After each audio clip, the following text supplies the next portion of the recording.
A pergunta que não quer calar: presidenciáveis ou o próprio presidente deve ir em podcast? Claro que sim.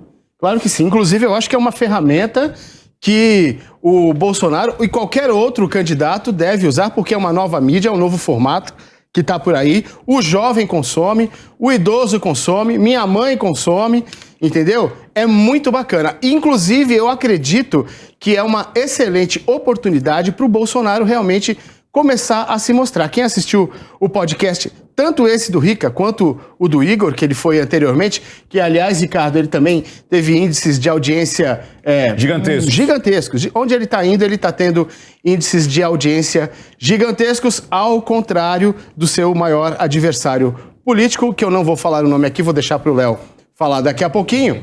E ele teve índices astronômicos aí de audiência. É uma oportunidade para as pessoas o conhecerem como ele realmente é. Autêntico, ele é daquele jeito, quem vota nele sabe muito bem que o pacote é completo, é daquele jeito e é assim que é e não vai mudar. Ele mesmo falou com a assessoria dele, ele, em alguns momentos cita, eu já falei pro fulano, ciclano, eu sou assim mesmo, o pessoal me corneta direto aqui, mas não tem jeito. É uma excelente oportunidade. Inclusive, quem acompanhou pelo chat, quem pôde ver ali, pôde observar também, Ricardo, que muitas pessoas comentaram: poxa vida, não sabia que era assim. Caramba, foi desse jeito? Pois é, acho que vou mudar de ideia. E muita gente está, a partir de agora, confiando, se não observando um pouco mais o presidente da República e reparando que ele fala em resultado. Não fica de politicagem. O presidente tem um projeto de Estado e não um projeto de governo. Então, quando ele fala dos resultados que ele tem apresentado, que eu acredito vai ser a tônica da campanha eleitoral dele daqui para frente, Ricardo. Eu quero perguntar para a única pessoa aqui, a única pessoa que é uma jornalista de fato, apresentadora, meu amigo, Carla Ceccato. Quantos anos você ficou há quantos anos você está apresentando no jornalismo? Eu tenho 24 anos que eu sou jornalista. Você começou com 2 anos? Com 20, eu tenho 44. Porra! Você viu que eu fiz uma brincadeira aqui, obrigada, né? obrigada. Mas, Carla Ceccato, você que é profissional aí a TV está perdendo espaço? Você acha que essa linguagem do podcast, ela atropelou a TV tradicional? Infelizmente, não. A TV ainda tem um espaço gigantesco para grande parte da população brasileira, porque a gente tem essa mania de achar, 500 mil é bom. É bom, mas só que somos 200 milhões de brasileiros. A gente precisa chegar ali nos rincões do Nordeste, chegar onde as pessoas que não têm acesso à internet não chegam. Essas pessoas que precisariam conhecer o Bolsonaro. Infelizmente, quem consome esses podcasts, a maioria das vezes, são bolsonaristas ou pessoas que já apoiam o presidente. O meu sonho é que as pessoas pudessem ver na TV aberta, que tem muito mais alcance, no rádio, que tem um alcance enorme, quem é verdadeiramente o presidente, o que ele tem feito. Porque o que a gente sabe é que a grande parte da mídia, aliás, quase toda, tem feito uma escalada de violência e de acusações e de deméritos em relação ao nosso presidente, que a população fica apavorada. Já uma pessoa na rua outro dia me falou: Carla, é sério que Bolsonaro... Ele não conhece o Bolsonaro, porque todo dia ele apanha nas principais emissoras. Eu, infelizmente, gostaria que esses podcasts chegassem a muito mais gente, mas não chegam em quem eu gostaria que mudasse o voto para o Bolsonaro, que isso sim faria ele ganhar as eleições. Leonardo, eu quero saber o seguinte, você acredita que o debate, né, aquele debate televisivo, como disse a Carla, que vai pegar ali milhões e milhões de pessoas, como ela mesma disse, tudo bem, um podcast dá 3, 4, 5, 6... O do Lula deu 20 mil. Não, o do Igor já passou de 15 milhões. Sim. Né? Passou de 15 já milhões. passou de 15 milhões. Mas eu quero saber o seguinte, Leonardo. O debate ainda, aquele debate tradicional de televisão, ele ainda é importante? Com certeza, com certeza. Num país como o Brasil, ainda existem milhões de pessoas que não têm acesso à internet. É inimaginável, né? Porque hoje, antigamente, era muito difícil, né? Na década de 90 surgiu aqueles blocões, né? Aqueles celulares gigantescos, só serviam para ligar e atender chamada, e depois, com o passar dos anos, a entrada dos anos 2000, os smartphones e começou a se popularizar a internet, os celulares, e hoje todo mundo praticamente tem algum celular. Mas, por incrível que pareça, inclusive eu me deparei com esses dados esta semana, milhões de pessoas ainda não têm acesso à internet. Então, sem sombra de dúvidas, a televisão ainda é um meio pelo qual as pessoas se informam. A Dona Maria, né? Eu vejo minha avó, por exemplo, que é uma senhora de 82 anos de idade, eu chego na casa dela para visitá-la, ela E tá você lá. que informa ela? Jesus amado, que medo da Dona Maria, coitada. Informo e ela vota nos candidatos que eu sugiro aí. Esse era o meu medo. Tem que trazer a Dona Maria aqui, ó. Não, Dona Maria, você está convidada. Um beijo, Dona Valderez. É Valderez? Valderez, Dona Então, Valderez. Dona Valderez. Baiana. Entendeu? Do Acarajé. Do Acarajé. Assiste, acompanha. Como é que ela chama? Dona Valderez. Dona Valderez, um beijo. Estou esperando aquela buchada que eu quero comer ali junto com a senhora, com muita pimenta, mas a senhora está convidada para a senhora ouvir a verdade aqui, não fica ouvindo só o seu netinho. Eu vejo que é o retrato de milhões de pessoas no país que assistem esses programas jornalísticos, sensacionalistas, ou esses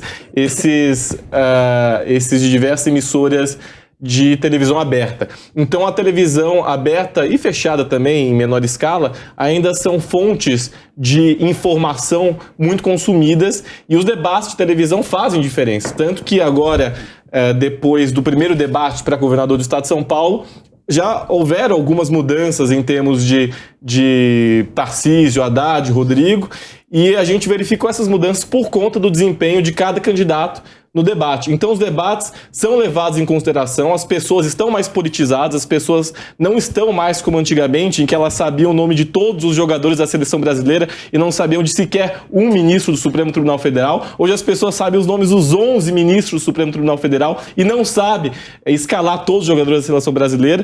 Então é importantíssimo que a gente também foque e olhe para o que as grandes emissoras de rádio e televisão estão fazendo, estão divulgando, estão informando, porque elas ainda assim são fontes extremamente consumidas de informação. Show de bola. Negão, como é que você viu o desempenho do Lula e do Bolsonaro em relação ao podcast? Como é que você acha? Quem se deu bem?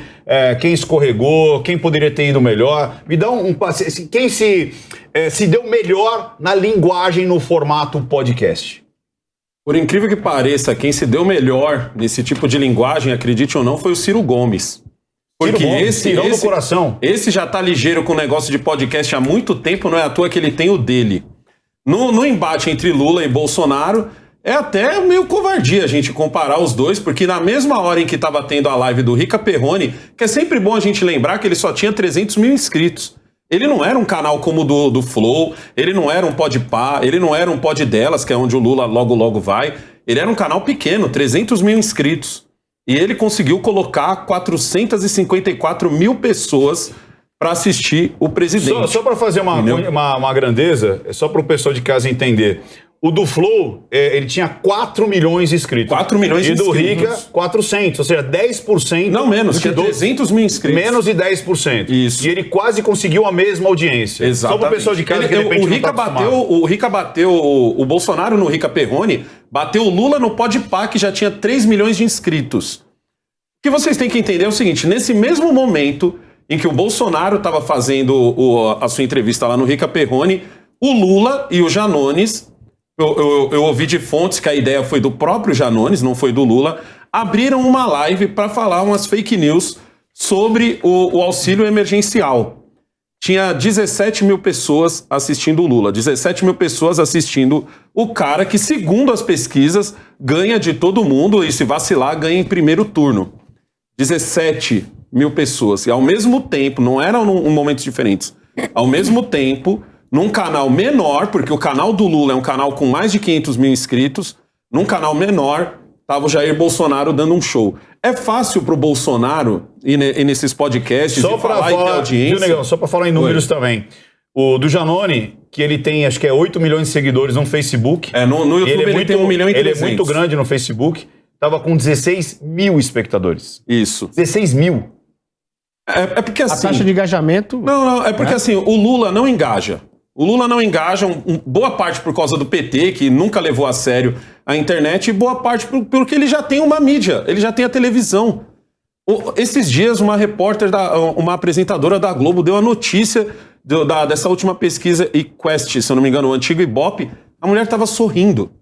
Ela estava feliz porque na pesquisa o Lula aparecia em primeiro lugar. Então eu acho que por isso o PT não se... A IPEC é antigo Ibope. IPEC a Quest é outra. Ah, tá. Então é o IPEC. Aqui era o antigo Ibope. IPEC. A mulher deu a notícia sorrindo. Então, tipo assim, o Lula já tem uma mídia. O Bolsonaro não. O Bolsonaro tem a internet. A televisão, como um todo, bate no Bolsonaro dia sim, dia também. A própria Carla já falou sobre isso aqui.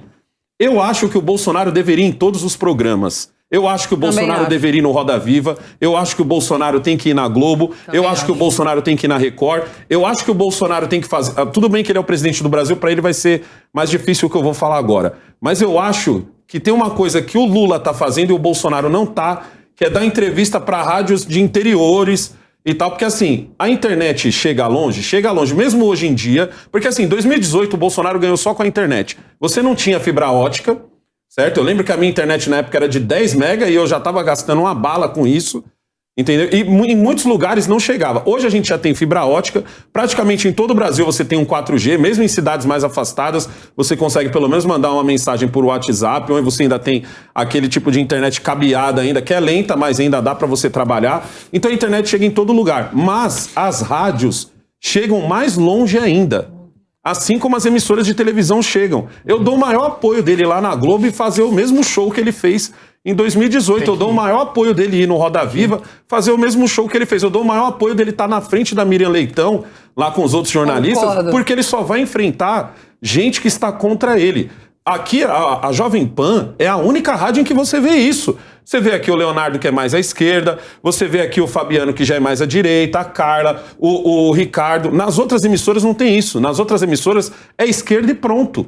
Não tem alguém para fazer um contraponto. E quando o cara tem que dar uma notícia que seja favorável ao governo, é sempre um despiorou, é sempre um mais, é sempre um infelizmente temos notícias boas, entendeu? É esse tipo de coisa. O Bolsonaro deu um show, provavelmente ele vai dar mais shows ainda, e eu queria muito entender como funcionam essas pesquisas, porque é muito difícil achar um petista na rua, entendeu? Assim como também o Lula não engaja em nada. Fica bem difícil.